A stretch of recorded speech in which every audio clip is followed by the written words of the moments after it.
জীবনের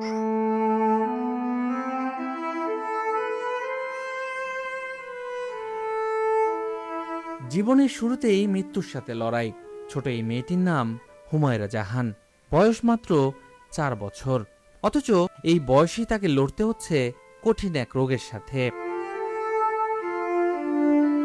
চিকিৎসকদের ভাষা অনুযায়ী সে আক্রান্ত গুরুতর এক রোগে। সুস্থ করতে হলে প্রয়োজন দ্রুত উন্নত চিকিৎসা, যা দেশের বাইরে কিংবা বিশেষায়িত হাসপাতালে করাতে হবে।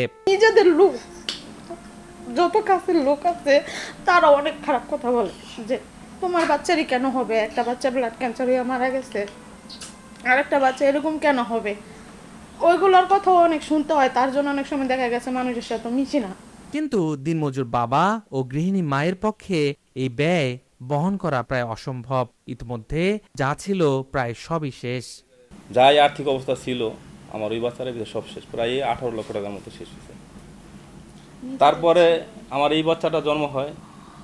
ও তো কি বলবো, আর সংসারটাও তো একবার এলোমেলো হয়ে গেছে। 1 বছর পুরো কোনো কাজ কাম কিছুই করি না। তারপরে এই বাচ্চাটা হয়, এই বাচ্চাটার পরে লালন পালন করছি, কাজবাজি করতেছি, টুকটাক কাজ, মানে দিনমজুরি কাজ। এটিতে আর কি কোনো রকম সংসার চলে। আমার ওয়াইফও কোনো কাজ করে না, ও বাসায় থাকে। তারপর আল্লাহ পাক এই আমার এই ছোট বেবিটারে দেয়। দেওয়ার পরে 6 মাস পরেও বোঝা যায় যে ওরও সমস্যা বলতে ওর কী সমস্যা এখনও পর্যন্ত পুরোপুরি আমি ক্লিয়ার না। কিন্তু এখন আস্তে আস্তে বড় হইতে আসছে। আমার সামর্থ্য নাই ট্রিটমেন্ট করানোর মতো। ভালো ডাক্তারের কাছে গেলেই রিপোর্ট, মানে বিভিন্ন পরীক্ষা দেয়।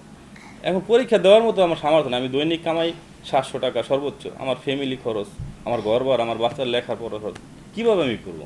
এখন ডাক্তারের কাছে যাবো এরকম আমার সামর্থ্য নাই।